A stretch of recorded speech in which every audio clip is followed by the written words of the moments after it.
Praise the Lord. இயேசுவின் ரத்தம் ஜெயம். தினமும் இயேசு நிகழ்ச்சிக்கு உங்களை கர்த்தராகிய இயேசு கிறிஸ்துவின் நாமத்தில் வரவேற்கிறேன். செய்தியின் தலைப்பு: உங்களை செல்வ சீமானாய் ஆசீர்வதிக்கவே கர்த்தர் விரும்புகிறார். ஆதார வசனம் அப்போஸ்தலர் 4:34-35 வசனங்கள். நிலங்களையும் வீடுகளையும் உடையவர்கள் அவைகளை விற்று விற்கப்பட்டவைகளின் கிரயத்தை கொண்டு வந்து அப்போஸ்தலருடைய பாதத்திலே வைத்தார்கள். கிறிஸ்துவுக்குள் அன்பானவர்களே, இயேசு பூமியிலே வாழ்ந்தபோது 12 சீஷர்களை தம்முடனேயே வைத்துக் கொண்டார், போஷித்தார், பாதுகாத்தார். இரண்டு பேராக ஊழியத்திற்கு அனுப்பினார். எதையும் எடுத்துக்கொண்டு போக வேண்டாம் என்றார். திரும்பி வந்தபோது ஏதேனும் குறைவு இருந்ததா என்று கேட்டார். ஏதுமில்லை, எந்த குறைவும் இல்லை என்றார்கள்.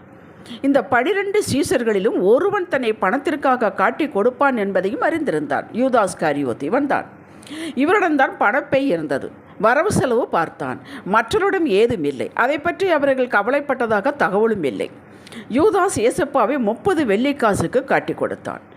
யூதாஸினுடைய எண்ணம் என்னவென்றால், நாம் காட்டி கொடுத்துவிட்டு பணத்தை வாங்கி கொண்டு போய்விடுவோம், அவர் எப்போதும் போல அவரிடமிருந்து தப்பித்து கொள்வார் என்று தான் நினைத்து செயல்பட்டான். இவருக்கு மரண தண்டனை கொடுப்பார்கள் என்று அவனை எதிர்பார்க்கவில்லை. ஆனால் கர்த்தர் ஆதி முதற்கொண்டு 12 பேர்களிடம் அவ்வப்போது சொல்லிக்கொண்டே வந்தார். மனுஷகுமாரன் அந்நியர் கையில் ஒப்புக் கொடுக்கப்படுவார், கொலை செய்வார்கள், ஆகிலும் 3ஆம் நாள் உயிர் தெழுவார் என்று. இது யாவருக்கும் மறைபொருளாகவே இருந்தது. பணத்தை பற்றியே யோசித்து கொண்டிருந்த யூதாசுக்கு அது ரொம்பவும் மறைபொருளாகவே இருந்திருக்க வேண்டும். மரண தண்டனை என்று கேள்விப்பட்டதும் மனஸ்தாபப்பட்டு அந்த 30 வெள்ளிக்காசை பிரதான ஆசாரியரிடத்திற்கும் மூப்பரிடத்திற்கு திரும்பி கொண்டு வந்து, குற்றமில்லாத இரத்தத்தை நான் காட்டி கொடுத்ததினால் பாவம் செய்தேன் என்றார். அதற்கு அவர்கள், எங்களுக்கு என்ன, அது உண்பாடு என்றார்கள். அப்பொழுது அவன் அந்த வெள்ளிக்காசை தேவாலயத்தில் எறிந்துவிட்டு புறப்பட்டு போய் தன்னை மாய்த்து கொண்டான். மத்தேயு 27:3-5 வசனங்கள். அந்த பணத்தில் அவன் ஒரு வாழைப்பழம் கூட வாங்கி சாப்பிடவில்லை. இது இப்படியே இருக்கட்டும். பெந்தகோஸ்தே நாளுக்கு பின், பரிசுத்த ஆவியின் நிறைவை பெற்ற பின், சீஷர்கள் தைரியமாக பிரசங்கம் பண்ணினார்கள், ஊழியம் செய்தார்கள். இவர்கள் ஒருவருக்கும் பயப்படவில்லை. அக்காலத்திலே மக்கள் நிலங்கள் வீடுகள் உடையவர்கள் அவைகளை விற்று அந்த கிரயத்தை கொண்டு வந்து அப்போஸ்தலன் பாதத்தில் வைத்தார்கள், ஊழியத்திற்கு கொடுத்தார்கள். இவர்கள் யாவருக்கும் சீஷர்கள் பகிர்ந்து கொடுத்தார்கள். அப்போஸ்தலர்கள் ஒருவருக்கும் எந்த குறைவும் இல்லை என்று வேதம் சொல்லுகிறது. இப்போது பணம் எங்கே வந்தது? அப்போஸ்தலர்களுடைய பாதபடியில் வந்தது. அவர்கள் யாரிடமாவது இப்படி விற்று கொண்டு வாருங்கள் என்று சொன்னதுண்டோ? அப்படி ஏதுமில்லை. மக்களே, பணம் அவசியம்தான். நாம் நடக்கும் வழியில் நடந்தால், அவர் காட்டும் வழியில் உழைத்தால் அத்தனை நம்மை தேடி வரும். அவருடைய பிரமாணத்தின்படி நடந்தால் நம்மை தேடி அத்தனையும் வரும். நாமோ அவர் இல்லாமலேயே ஐஸ்வர்யத்தை சம்பாதிக்க முயற்சி செய்வதனால் குறுக்கு வழியை நாடுகிறோம். குறுக்கு வழி என்றைக்கும் பிரச்சனை தான். பிரசங்கி சொல்வதை கேளுங்கள். தேவன் தமது பார்வைக்கு நல்லவனாய் இருக்கிறவனுக்கு ஞானத்தையும் அறிவையும் இன்பத்தையும் அளிக்கிறார்.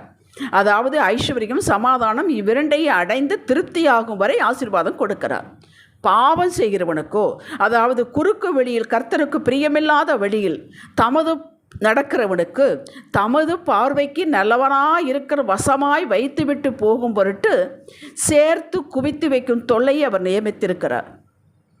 எத்தனை பஞ்சமாக இருந்தாலும், பிஸ்னஸ் எல்லாருக்கும் கீழே எதிர்திசையில் போனாலும் கர்த்தருடைய பிள்ளைகளுக்கு அதை லாபமாக்கியே தருவார் என்பதை ஆதியாகமம் 26 சாட்சியை நாம் பார்க்கலாம். ஈசாக்கு பஞ்சம், கேராரில் இருக்கிறான், எகிப்துக்கு போகலாம் என்று நினைக்கிறான். அப்பொழுது கர்த்தனை போக வேண்டாம், கேராரிலேயே இரு என்றார். அவ்வளவுதான் அவர் சொன்னார். ஆனால் அவன் சும்மா இருக்கவில்லை. பஞ்சம், மழையே கிடையாது. அவன் கர்த்தரை நம்பி விதைத்தான். ஆண்டவர் ஆசீர்வதித்ததனால் 100 மடங்கு பலன் பெற்றான். அவருடைய தகப்பனார் ஆபிரகாம் காலத்தில் தோண்டிய துறவையெல்லாம் பெலிஸ்தர்கள் மண்ணை போட்டு மூடிவிட்டார். இப்பொழுது அவன் தோண்ட ஒவ்வொரு துறவாக தண்ணீர் பொத்து கொண்டு வருகிறது. கேட்டீர்களா? இதெல்லாம் பஞ்ச காலத்தில். ஒரே ஒரு முறை ராங் வழியில் போய் பணத்தை எடுத்து சம்பாதித்து கடனை அடைத்துவிட்டு அப்புறம் சத்தியமாக நான் அந்த வழியில் போகவே மாட்டேன் என்று போனவர்கள் மாட்டிக்கொண்ட வரலாறு உண்டு. கர்த்தர் கடனை அடைக்க வழி காட்டுவார். அன்று 2 ராஜாக்கள் 4ஆம் அதிகாரத்தை நீங்கள் வாசித்தது இல்லையா? எலிசாவை கொண்டு அற்புதம் செய்தார் அல்லவா? இன்று செய்ய மாட்டாரா? அதே கர்த்தர் தானே இன்று அதே வல்லமையோடு இருக்கிறார். ஒரு தீர்க்கதரிசியினுடைய மனைவி, தீர்க்கதரிசி இறந்து விட்டார். 2 மகன்கள். கடன் கொடுத்தவன் பிள்ளைகளை பிடித்து கொண்டு போகிறான் என்று அங்கலாப்படுகிறாள். அப்பொழுது எலிசா கேட்கிறான், உன்னிடத்தில் என்னமா இருக்கிறது என்று. ஒரு கலசம் எண்ணெய் தான் இருக்கிறது என்று. அவர் அதற்கு ஐடியா சொல்கிறார், நீ போய் எல்லா பாத்திரங்களையும் வாங்கி அதில் ஊற்று, அது நிரம்பிக் கொண்டே இருக்கும், ஒரு இடத்தில் சேர்த்து வை என்றார். அவ்வளவுதான் சொன்னார். இவள் போய் மகன்களை விட்டு எல்லா பக்கத்து வீட்டு பாத்திரங்கள் எல்லாம் வாங்கி ஊற்ற அது நிறைந்து கொண்டே இருக்கிறது. இன்னும் ஒரு பாத்திரம் கொடுவ, பாத்திரம் இல்லை என்று சொன்னவுடன் எல்லை நின்று விட்டது. அப்போ எலிசா சொல்கிறார், இதையெல்லாம் விற்று கடனை கட்டிவிட்டு மீதி இருக்கிற வைத்து பிழைத்து கொள்ளுங்கள் என்று. எப்படி? நம்முடைய கையில் இருக்கிறதையே வைத்து அவர் ஆசீர்வதிக்கவில்லையா? அப்படியே உங்களை ஆசீர்வதிப்பார். 1 தீமோத்தேயு 6ஆம் அதிகாரம் 6, 8, 9, 10 வசனங்கள் பண ஆசையினுடைய கொடூரத்தை நான் சொல்லுகிறேன். உங்களுக்காக நான் அந்த வசனத்தை நான் வாசிக்கிறேன். 1 தீமோத்தேயு 6:6. போதும் என்கிற மனதுடனே கூடிய தேவ பக்தியே மிகுந்த ஆதாயம். 8வது வசனம், உண்ணவும் உடுக்கவும் நமக்கு உண்டாயிருந்தால் அது போதும் என்று இருக்க கடவோம். 9வது வசனம், ஐஸ்வர்யங்களாக விரும்புகிறவர்கள் சோதனையிலும் கண்ணியிலும் மனுஷரை கேட்டிலும் அழிவிலும் அமிழ்ந்துகிற மதிகேடு சேதமமான பலவித இச்சைகளில் விழுகிறார்கள். பண ஆசை எல்லா தீமைக்கும் வேறாயிருக்கிறது. சிலர் அதை இச்சித்து விசுவாசத்தை விட்டு வழுவி அநேக வேதனைகளினால் தங்களை உருவ குத்தி கொண்டிருக்கிறார்கள். கேட்டீர்களா? பணம் தேவை, பண பேராசை இருக்கக்கூடாது. பண ஆசையின் கொடூரத்தை தான் இந்த வசனமெல்லாம் சொல்லுகிறது. ரூத்து மோவாபு தேசத்திலிருந்து புறப்பட்டு வந்தால் என்ன ஆசையோடு வந்தாள்? இந்த தேவனை பார்த்து, தேவனை எல்லாரும் தொழுது கொள்கிறார்கள், அந்த மக்களை பார்க்க வேண்டும், அந்த முறைமையை பார்க்க வேண்டும். எப்பேற்பட்ட தேவன்! மாமியிடம் கேட்டு கேட்டு அந்த ஆசையில் தான் வந்தாள். அவள் போவாஸ் என்ற ஒரு பெரிய பணக்காரனுக்கு மனைவியாகவில்லையா? தாவீது ஆடு மேய்த்து கொண்டிருந்தான், இன்பமாய் சங்கீதத்தை பாடிக்கொண்டிருந்தான். ஆடுகள் தான் அந்த சங்கீதத்தை கேட்டுக்கொண்டிருந்திருக்கும். அத்தனை அவன் சந்தோஷமாக இருந்தான். வீட்டுக்கு பெரிய பாஸ்டர் வந்திருக்கார் என்று சொல்லக்கூட அவனை யாரும் அழைக்கவில்லை. ஆனால் அவரை அழைத்து, சாமுவேல் அழைத்து அவனை அபிஷேகம் பண்ணினார். அதற்கப்புறம் வரக்கூடிய காரியங்களை நீங்கள் அறிவீர்கள். இவரை பற்றி சொல்லப்பட்டிருக்கு 1 நாளாகும் 29ஆம் அதிகாரத்தில். அவ்வளவு ஐஸ்வர்யம் உடையவன் ஆபிரகாம். இந்த ஐஸ்வர்யம் எங்கு வந்தது? அதை வாசித்து பார்த்தா நமக்கே பயமாக இருக்குது. இன்றைக்கு கணக்கு போட்டால் டன் கணக்காக இருக்கிறது. ஆடு மேய்த்து கொண்டிருந்தவன் அவன் குறுக்கு வழியில் போனானா? யோசித்து பாருங்கள். ஆபிரகாம் கர்த்தரின் சத்தம் கேட்டு குடும்பத்தோடு வந்தவன். இவனை பற்றி ஆதிகாம் 24ஆம் அதிகாரம் 35வது வசனத்தில் எலியேசர் போகிறான் ஈசாக்குக்கு பெண் பார்க்க. அந்த பெண் பார்க்கும் இடத்தில், அந்த பெண் வீட்டாரிடத்தில் அவன் சொல்லுகிறான் ஆபிரகாம் பற்றி. ஆபிரகாம் ஊழியக்காரர் சொல்வதை பாருங்கள். கர்த்தரின் எஜமானனை மிகவும் ஆசீர்வதித்திருக்கிறார். அவர் சீமானாய் இருக்கிறார். கர்த்தர் அவருக்கு ஆடு மாடுகளையும் வெள்ளியும் பொன்னையும் வேலைக்காரரையும் வேலைக்காரிகளையும் ஒட்டகங்களையும் கழுதைகளையும் கொடுத்திருக்கிறார். கேட்டீர்களா? இன்றைக்கி நம்ம BMW கார் இருக்கிற மாதிரி அன்றைக்கி ஒட்டகம் கழுதையெல்லாம். ஒருவனுக்கு சம்பத்தையும் உயர்வையும் கொடுப்பது கர்த்தரே, மறக்காதீர்கள். 1 சாமுவேல் 2ஆம் அதிகாரம் 7, 8 வசனத்தில் சொல்கிறேன். அன்னாள் பாடுகிறாள், கர்த்தர் தரித்திரம் அடைய செய்கிறவரும் ஐஸ்வர்யம் அடைய பண்ணுகிறவருமாயிருக்கிறார். அவர் தாழ்த்துகிறவரும் உயர்த்துகிறவருமானவர். கேட்டீர்களா?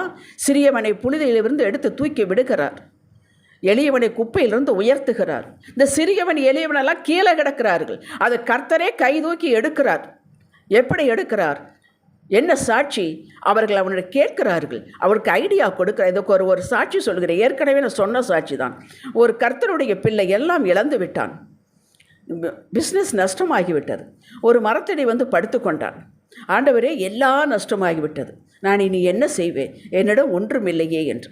அந்த ஏரியா நிலக்கடல் அதிகமாக மகசூல் ஆகக்கூடிய ஒரு இடம்.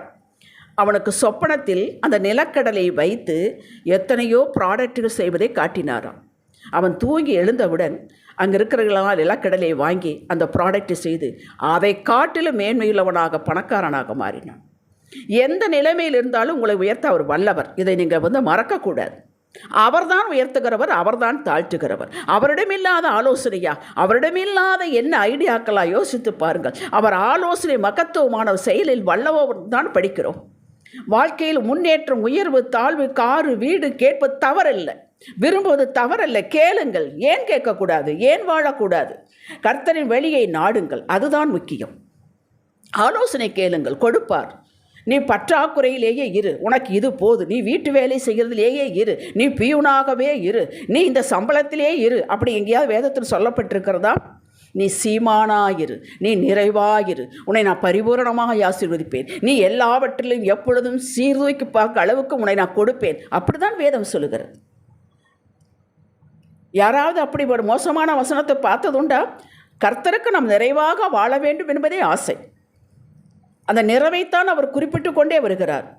கர்த்தர் ஐஸ்வர்ய சம்பன்னர், பொன்னும் வெள்ளியும் அவருடையது, பூமியை நிறைவு அவருடைய. அவர் வச்சுக்கிட்டு என்ன பண்ண போகிறார்? நமக்குத்தான் கொடுப்பார். பிலிப்பியர் 4:19 என்ன சொல்லுகிறது? நம் தேவன் தம்முடைய ஐஸ்வர்யத்தின்படி உங்கள் குறைவை எல்லாம் கர்த்தராய் இயேசு கிறிஸ்துவுக்கு நிறைவாக்குவார். கேட்டீர்களா? நிறைவாக்குகிற தேவன். நீங்கள் நிறைவாக வாழலாம். சொந்த வீடு ஏன் கேட்கக்கூடாது? கார் ஏன் கேட்கக்கூடாது? உயர்ந்த வாழ்வு ஏன் கேட்கக்கூடாது? ஆனால் உழைப்பதற்கு ரெடியாக இருக்கணும்.